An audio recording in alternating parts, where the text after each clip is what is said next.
नमस्कार बच्चों, गायत्री विद्या मंदिर के YouTube चैनल में आप सबका स्वागत है। आपकी कक्षा 12 की अनिवार्य हिंदी की क्लास में हम पढ़ रहे हैं शुक्ल जी द्वारा लिखित भाव और मनोविकार से संबंधित निबंध भय। आइए शुरू करते हैं हम आगे। कल के वीडियो में हमने पढ़ा था भीरुता के अन्य कार्यक्षेत्र, कौन सी भीरुता की प्रशंसा होती है, धर्म भीरुता के विषय में हमने पढ़ा। आशंका किसे कहते हैं उसको हमने उदाहरण सहित स्पष्ट किया। अब पढ़ते हैं हम उससे आगे। क्रोध का प्रभाव होगा, यहाँ पर अभाव नहीं। क्रोध का प्रभाव दुख के कारण पर डाला जाता है। इससे उसके द्वारा दुख का निवारण यदि होता है तो सब दिन के लिए या बहुत दिनों के लिए। देखिए, हमने पढ़ा था क्रोध और भय में अंतर हमने पढ़ा था। तो हमने क्या पढ़ा था कि जो क्रोध होता है वो दुख के कारण को प्रभावित करने के लिए हमें आकुल करता है। यानी कि क्रोध का प्रभाव जो है, क्रोध का प्रभाव दुख के कारण पर डाला जाता है। यानी कि जो दुख का कारण है हम उसे नुकसान पहुंचाने का प्रयास करेंगे, हम उसे प्रभावित करने का प्रयास करेंगे। तो इससे ऐसा करके हम या तो हमेशा के लिए उस दुख का निवारण कर लेंगे या थोड़े समय के लिए कर लेंगे, यानी कि अपना बचाव कर लेंगे। तो भय के द्वारा बहुत सी अवस्थाओं में ये बात नहीं हो सकती। क्रोध से तो हम ऐसा कर सकते हैं, यदि किसी पे क्रोध आया है, हाथ पैर तोड़ने वाला है, या तो उसकी हम पिटाई कर देंगे तो थोड़े समय के लिए हम भय से मुक्त हो जाएंगे, या फिर हमेशा हमेशा के लिए कभी उसके सामने ही हम नहीं जाएंगे तो हमेशा के लिए हमारे दुख का निवारण हो जाएगा। किंतु भय के द्वारा इस प्रकार का निवारण संभव नहीं है। भय के द्वारा बहुत सी अवस्थाओं में ये बात नहीं हो सकती। ऐसे सज्ञान प्राणियों में, सज्ञान यानी कि विवेकशील बुद्धिमान प्राणियों के बीच जिनमें भाव बहुत काल तक संचित रहते हैं, संचित रहते हैं यानी कि जमा रहते हैं, यानी कि लोग भूलते नहीं है भाव, यानी कि विचार, बातें। जो विद्वान वर्ग है, जो बुद्धिमान वर्ग है, वहाँ पर बातें लंबे समय तक याद रखी जाती है। और ऐसे उन्नत समाज में जहाँ एक एक व्यक्ति की पहुँच और परिचय का विस्तार बहुत अधिक होता है, जैसे आपकी पहुँच, आपकी पहचान बहुत लोगों तक है। ऐसा तो है नहीं कि आप 20-25 लोगों को जानते हैं, बस आपकी पहचान का दायरा जो है वो असीमित है। तो ऐसे में प्राय भय का फल भय के संचार काल तक ही रहता है। भय का फल भय के संचार काल तक रहता है का मतलब क्या हुआ कि भय का फल यानी कि अपनी रक्षा, अपना बचाव भाग करके करेंगे या छिप छिपा करके करेंगे, ये होगा भय का फल, भय का परिणाम। यानी कि जिस चीज़ से आप भयभीत हो उसका फल क्या निकलेगा, आप अपना बचाव करेंगे। तो ये कब तक रहता है? भय के संचार काल तक, यानी कि जब तक आपको भय लगेगा तभी तक ऐसा होगा। तो उदाहरण भी बहुत सुंदर दिया है लेखक ने। फिर कहते हैं जहाँ वह भय भूला कि आफत आई। जब व्यक्ति उस भय को भूल जाता है तो मुसीबत उसके सामने आकर के खड़ी हो जाती है। यानी कि कहने का तात्पर्य यह है कि जब तक व्यक्ति भयभीत रहता है तब तक उस भय के कारण से अपनी रक्षा का प्रयास करता रहता है, किंतु जैसे ही वो भय मुक्त हो जाता है तो वो रक्षा का उपाय नहीं करता, बिल्कुल वो बेपरवाह हो जाता है, बेफिक्र हो जाता है उस परिस्थिति की तरफ से। यदि उदाहरण दिया है, देखें बहुत सुंदर उदाहरण लेखक ने। यदि कोई क्रूर मनुष्य, क्रूर यानी निर्दयी, किसी बात पर आपसे बुरा मान गया है, कोई निर्दयी व्यक्ति है और किसी बात को लेकर आपसे बुरा मान गया है और आपको मारने दौड़ा, तो उस समय भय की प्रेरणा से आप भाग कर अपने को बचा लेंगे। किसकी प्रेरणा से? भय की प्रेरणा से। यानी कि भय प्रेरित करेगा आपको दुख के कारण से दूर होने के लिए, भय से दूर होने के लिए। और संभव है कि उस मनुष्य का क्रोध जो आप पर था उसी समय दूर ना हो, उसी समय दूर ना हो। क्या पढ़ा हमने अभी कि ऐसे उन्नत समाज में जहाँ एक एक व्यक्ति की पहुँच और परिचय का विस्तार बहुत अधिक होता है, भय का प्राय भय का फल भय के संचार काल तक रहता है। यानी कि सज्ञान प्राणियों के बीच में उनके मन में भाव बहुत काल तक संचित रहते हैं। और यहाँ पर ये हो गया कि क्रूर व्यक्ति है, मारने दौड़ा है किसी बात को लेकर, लेकिन आपने भाग कर के अपनी रक्षा कर ली है, किंतु उस मनुष्य के हृदय में आपके प्रति जो क्रोध है वो उस समय दूर नहीं हुआ हो, और हो सकता है कि कुछ दिन के लिए बैर के रूप में टिक जाए, यानी कि वो शत्रुता पाल के बैठ जाए आपसे, और उसके लिए आपके सामने फिर आना कोई बड़ी बात नहीं होगी, क्योंकि वो तो बैर पाल के बैठा है आपसे, तो उसके तो प्रयास है आपको ढूंढने के, आपको अपने समक्ष पाने के। और यदि आप जब तक आपको ज्ञात रहेगा, जब तक आपको याद रहेगा कि आपको वो मारने दौड़ा था, वो आपका शत्रु है, तब तक तो आप भयभीत रहेंगे। जब तक आपके अंदर भय रहेगा तब तक उसको देखते ही आप चलते बनेंगे, उसको देखते ही आप भाग खड़े होंगे, उसको देखते ही आप अपनी रक्षा का उपाय सोचेंगे। किंतु जैसे ही आप उसके प्रति भयमुक्त हो जाएंगे, आप उसके प्रति उस शत्रुता को भूल जाएंगे और कहीं फिर खड़े हैं और अचानक वो आपके सामने आ गया, तो कोई बड़ी बात नहीं। क्यों? क्योंकि उसके हृदय में तो आपकी प्रति जो दुश्मनी थी वो दुश्मनी के रूप में टिकी हुई है, बैर उसने पाल के रखा हुआ है। वो तो यही सोच रहा है कि कब मिले और कब मैं उसकी ऐसी तैसी करूं। तो देखिए, प्राणियों की असभ्य दशा में, असभ्य यानी कि जो आदिवासी जंगली जातियां जो होती है, जिनमें सभ्यता का विकास नहीं हो चुका होता है, यानी कि उनकी पहचान का दायरा बहुत कम होता है, प्राणियों की असभ्य दशा में ही भय से अधिक काम निकलता है। यानी कि असभ्य लोग जो होते हैं, जंगली लोग जो होते हैं, उनमें अधिक भय पाया जाता है। कारण क्या है उसका? क्योंकि उनकी पहचान का दायरा बहुत सीमित होता है, जबकि समाज का ऐसा गहरा संगठन नहीं होता उनका कि बहुत से लोगों को एक दूसरे का पता और उसके विषय में जानकारी रहती हो, ऐसा नहीं होता। यानी कि जो जंगली और असभ्य जातियां हैं, उनमें क्या होता है, जंगली लोगों का जो परिचय क्षेत्र होता है बहुत सीमित होता है, और ऐसी बहुत सारी जातियां हैं जिनमें एक व्यक्ति मुश्किल से 20 से 25 से अधिक लोगों को नहीं जानता। उनका जो परिचय सीमित होता है, यही उनके दुख का कारण होता है। तो देखिए, जंगली मनुष्यों के परिचय का विस्तार बहुत थोड़ा होता है। तो बहुत सी ऐसी जंगली जातियां अब भी विद्यमान हैं जिनमें कोई एक व्यक्ति कितने 20 से 25 से अधिक आदमियों को नहीं जानता, और उसे 10 से 12 कोस पर ही रहने वाला यदि कोई जंगली मिले और मारने दौड़े तो वह भागकर उससे अपनी रक्षा उसी समय के लिए ही नहीं बल्कि सब दिनों से कर सकता है, यानी कि फिर वो कभी उस तरफ जाएगा ही नहीं। लेकिन जो सभ्य, उन्नत और विस्तृत समाज है, वहाँ समाज में भय के द्वारा स्थायी रक्षा की उतनी संभावना नहीं होती है, क्योंकि यहाँ पर भय के और भी अन्य कारण होते हैं, अन्य तरीके होते हैं। दुखदान की विधियाँ जो होती है वो अलग अलग होती है, और इसी से जंगली और असभ्य जातियों में भय अधिक होता है। तो देखिए, यहाँ प्रश्न बनता है बिल्कुल कि आप लिखें प्रश्न, असभ्य तथा जंगली जातियों में भय अधिक होता है, क्यों? उनके समाज में देवताओं की पूजा में भय की भूमिका क्या रहती है, स्पष्ट कीजिए। ठीक है, आप ये प्रश्न लिखेंगे। और बिल्कुल देखें कि जंगली लोगों का परिचय क्षेत्र बहुत सीमित होता है। ऐसी अनेक जातियां हैं जिनमें कोई व्यक्ति 20 से 25 से अधिक लोगों को नहीं जानता। परिचय का सीमित होना उनकी भय का कारण होता है। सभ्यता और ज्ञान का अभाव भी उन लोगों में भय का कारण है। और फिर देखिए, प्रश्न का जो अगला भाग है कि उनके समाज में देवताओं की पूजा में भय की भूमिका क्या है, उस पर प्रकाश डालने के लिए आपको बोला गया है। तो देखिए आगे कि ये क्या करते हैं, इनमें भय की भूमिका सबसे अधिक महत्वपूर्ण होती है इन लोगों के जीवन में। किन लोगों के जीवन में? जंगली जातियों में। तो ये क्या करते हैं, जिससे डरते हैं उससे रक्षा के लिए उसका ही सम्मान भी करते हैं। हाँ, तो जिससे वे डरते हैं उसी से रक्षा के लिए उसी का सम्मान भी करते हैं। उनके देवता भय के कारण ही कल्पित होते हैं। वे कष्ट से रक्षा के लिए किसी शक्ति की कल्पना कर लेते हैं और उसकी पूजा करते हैं और उससे प्रार्थना करते हैं कि वह उनको कष्ट से बचाए। तो ये सब क्या है? ये सब उनका अज्ञान है, ये सब उनकी अशिक्षा का कारण है, असभ्यता का परिणाम है। तो असभ्यता ही भय को उत्पन्न करती है, अशिक्षा और अज्ञान ही भय को उत्पन्न करता है।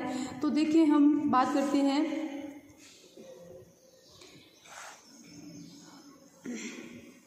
इसी से जंगली और असभ्य जातियों में भय अधिक होता है, जिससे वे भयभीत हो सकते हैं। उसी को वे श्रेष्ठ मानते हैं और उसी की स्तुति करते हैं, अर्थात उसी की पूजा करते हैं, आराधना करते हैं। उसके देवी देवता भय के प्रभाव से ही कल्पित होते हैं। किसी आपत्ति या दुख से बचे रहने के लिए ही अधिकतर वे उसकी पूजा करते हैं।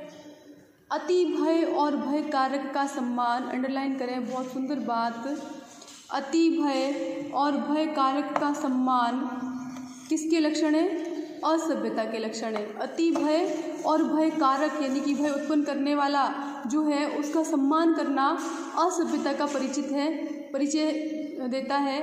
अशिक्षित होने के कारण अधिकांश भारतवासी भी भय के उपासक हो गए, यानी कि हमारे देश में भी अज्ञान, अशिक्षा का इतना अंधकार व्याप्त है कि लोग अंधविश्वासी हो गए हैं और अंधविश्वास के चलते ही, भय के चलते ही अनेकों देवी देवताओं की पूजा करते हैं और भय से अपनी रक्षा का उपाय करते हैं। तो इस प्रकार देखें, हम सामान्य जीवन में भी हमें ये देखने को मिलता है कि वे जितना सम्मान एक थानेदार का करते हैं उतना किसी विद्वान का नहीं। क्यों? क्योंकि थानेदार के पास डंडा है, डंडे का भय है, भय से मुक्ति के लिए उसका सम्मान करते हैं, और विद्वान का हमें कोई भय नहीं तो हम उसका सम्मान भी नहीं करते। तो ये क्या है? क्या कहा है कि अत्यधिक भयभीत होना और भय कारक का सम्मान करना असभ्यता का लक्षण है, असभ्यता का परिचय प्राप्त होता है इससे। फिर देखें, और तो प्रश्न लिखा है, फिर मैंने आपको असभ्य और जंगली जातियों में भय अधिक होता है क्यों? और असभ्य उनकी समाज में देवताओं की पूजा में भय की भूमिका पर प्रकाश डालिए। तो बिल्कुल जंगली जातियों में भय की भूमिका महत्वपूर्ण होती है, जिससे वे डरते हैं, उससे रक्षा के लिए उनका सम्मान भी करते हैं। उनके देवता भय के कारण ही कल्पित होते हैं। वे कष्ट से रक्षा के लिए किसी शक्ति की कल्पना कर लेते हैं और उसकी पूजा करते हैं और उससे उन्हें प्रार्थना करते हैं कि वह उनको कष्ट से हमेशा के लिए बचाएं। अब फिर देखें, चलने फिरने वाले बच्चों में जिनमें यानी कि किन किन में भय अधिक होता है, किस प्रकार से होता है? कहने का आशय ये है कि असभ्यता बच्चों में होती है, असभ्यता पशुओं में होती है, असभ्यता जंगली जानवरों में या जंगली मनुष्यों में होती है। तो इन सब में भय अधिक होता है। तो जंगली मनुष्यों का तो लेखक ने बताया कि वे क्या करते हैं? अति भय कारक का सम्मान करते हैं, यानी कि कल्पित देव देवताओं की पूजा करते हैं और उन्हीं से, अपने से शक्तिशाली से रक्षा के लिए उनका सम्मान करते हैं, उनकी आराधना करते हैं। और फिर छोटे बच्चे जो होते हैं वे भी, उनमें भी अज्ञान होता है, उनकी पहचान का दायरा भी बहुत कम होता है छोटे बच्चों का, वे बहुत कम लोगों से परिचित होते हैं, तो वे भी भयभीत रहते हैं। किस प्रकार भयभीत रहते हैं और वे क्या करते हैं? देखें, चलने फिरने वाले बच्चों में जिनमें भाव देर तक नहीं टिकते और दुख परिहार का ज्ञान या बल नहीं होता, यानी कि भाव देर तक नहीं टिकते, यानी कि उन्हें बातें ज़्यादा देर तक याद नहीं रहती, और दुख परिहार निवारण, यानी कि दुख का इलाज क्या करना है, उस दुख को मिटाना कैसे, उस दुख से मुक्त कैसे होना, उसका उपाय क्या है, इसका ज्ञान नहीं होता उनमें, और ना ही उनमें बल होता है। उनके शरीर में इतनी शक्ति भी नहीं होती कि वे किसी से भिड़ जाए और अपनी रक्षा कर ले। तो बहुत से बच्चे तो किसी अपरिचित आदमी को देखते ही घर के भीतर भागते हैं। ये आपने भी देखा होगा अपने घरों में, छोटे बच्चों को, घर पे कोई अनजान व्यक्ति आता है तो छोटे बच्चे उसे देखते ही माँ की गोद में दुबक पड़ेंगे या फिर अपने घर के सदस्यों के पास जाकर के छुप जाएंगे। तो ये क्या है? इसका कारण क्या है? उनकी पहचान का दायरा बहुत सीमित होता है और उनमें भी भाव देर तक नहीं टिकते और उनमें शक्ति नहीं होती जिससे कि वो अपनी भय से रक्षा कर सके। तो इस कारण वे क्या करते हैं? वे भी उस भय से भागते हैं। और फिर देखें, पशुओं में भी भय अधिक पाया जाता है। तो पशु भी क्या करते हैं? पशुओं में भय पाया जाता है। तो पशु के पास यदि कोई अनजान व्यक्ति जाएगा तो वो अपनी आत्मरक्षा के लिए उस पर हमला करेगा। पशुओं में भय अधिक पाया जाता है तो वे क्या करते हैं? अपने पास आने वाले अजनबी पर वो हमला कर देते हैं। देखिए, अंडरलाइन करें, अपरिचित के भय में जीवन का कोई गूढ़ रहस्य छिपा जान पड़ता है। और बिल्कुल आप प्रश्न लिखेंगे, अपरिचित के भय में जीवन का कोई गूढ़ रहस्य छिपा जान पड़ता है, कथन का आशय स्पष्ट कीजिए। तो देखिए, अपरिचित से भय आपने देखा, जंगली और असभ्य जातियों में भयभीत होते हैं, अपने से अपरिचित लोगों को देखते ही भागने लगते हैं, कल्पित देवी देवताओं की पूजा करते हैं भय से रक्षा के लिए। छोटे बच्चे उनमें भी भय अधिक पाया जाता है, क्योंकि उनकी पहचान का दायरा भी बहुत सीमित होता है, कम लोगों से परिचित होते हैं। और सिर्फ जंगली पशु जो होते हैं उनमें भी भय अधिक होता है, पशुओं में भय अधिक होता है। तो वे क्या करते हैं, तो छोटे बच्चे अनजान व्यक्ति को देख करके घर के भीतर चले जाते हैं। और जो पशु है वो पशु में भय अधिक पाया जाता है। तो पशु अपने से अनजान को अपने समक्ष आता हुआ पा करके वो उन पर अपनी आत्मरक्षा में हमला कर देते हैं। तो प्रश्न ये लिखा है हमने कि अपरिचित के भय में जीवन का कोई गूढ़ रहस्य छिपा जान पड़ता है। तो ये गूढ़ रहस्य क्या है, आप समझ चुके हैं कि गूढ़ रहस्य क्या है। आत्मरक्षा का भाव, अपनी रक्षा का भाव, यानी कि अपने प्राणों की रक्षा का भाव छिपा रहता है। जो गूढ़ रहस्य है वो आत्मरक्षा है, क्योंकि असभ्य और जंगली जातियां जो है वो भी भय से मुक्त होने के लिए, भय से रक्षा के लिए क्या करते हैं, कल्पित देवी देवताओं की पूजा करते हैं। छोटे बच्चे क्या करते हैं, भयभीत होकर के घर के भीतर भागते हैं। इसके पीछे क्या भाव है, अपनी रक्षा का भाव है। और पशु जो है वो क्या करते हैं, वो भी हमला कर देते हैं, उसके पीछे भी उनकी रक्षा का भाव छिपा रहता है। तो अपरिचित से भय के पीछे जो गूढ़ रहस्य है वो अपनी रक्षा की भावना है। प्रत्येक प्राणी भीतरी आँख खुलते ही अपने सामने मानो एक दुख कारण पूर्ण संसार फैला हुआ पाता है। भीतरी आँख खुलते ही प्रत्येक व्यक्ति जो है उसकी समझ जैसे ही विकसित होने लगती है, उसको लगता है कि पूरा संसार जो है वो दुख से भरा हुआ है, ऐसा लगता है उसे। क्यों? क्योंकि अभी तक उसकी पहचान किसी के साथ नहीं हो पाई है। तो जिससे क्रमशः कुछ अपने ज्ञान बल और कुछ बाहुबल से थोड़ा बहुत सुखमय बनाता चलता है, यानी कि धीरे धीरे जैसे जैसे व्यक्ति बड़ा होता है, जन्म के साथ उसकी पहचान का दायरा बहुत सीमित होता है, तो उसमें भय व्याप्त होता है, उसे अपने चारों ओर भय ही भय नजर आता है, पूरा संसार दुखमय नजर आता है। किंतु धीरे धीरे जैसे जैसे वो बड़ा होता है उसमें ज्ञान उत्पन्न होता है, उसमें बुद्धि उत्पन्न होती है, उसकी भुजाओं में शक्ति उत्पन्न होती है। तो धीरे धीरे उसे लोगों पर विश्वास होने लगता है, अपनी स्वयं की शक्ति पर विश्वास होने लगता है, और इस प्रकार वो अपने आसपास के वातावरण को धीरे धीरे सुखमय बनाता हुआ चलता है। क्लेश और बाधा का ही सामान्य आरोप करते जीवन संसार में पैर रखता है। क्लेश और बाधा का सामान्य आरोप करते हुए जीवन में पैर रखता है का मतलब क्या है कि व्यक्ति जन्म लेता है, तो जन्म लेने के साथ ही उसे जो दुनिया मिलती है उस दुनिया में वो किसी से भी परिचित नहीं है, तो हर किसी के प्रति अपरिचय के कारण उसको दुख ही नजर आता है संपूर्ण संसार में। सुख और आनंद को वह सामान्य का व्यतिक्रम का मतलब होता है उलटफेर, व्यतिक्रम समझता है, विरल विशेष समझता है, विरल विशेष मानता है, यानी कि विरल यानी कि दुर्लभ मानता है। तो कहने का आशय ये है कि बालक जन्म के साथ ही ऐसे भययुक्त वातावरण में प्रवेश करता है, क्योंकि उसकी पहचान किसी के साथ नहीं होती है, उसकी भुजाओं में शक्ति नहीं होती है। तो प्रथम तो क्लेश और बाधा ही मानो उसके चारों तरफ विद्यमान है, ऐसा लगता है उसे।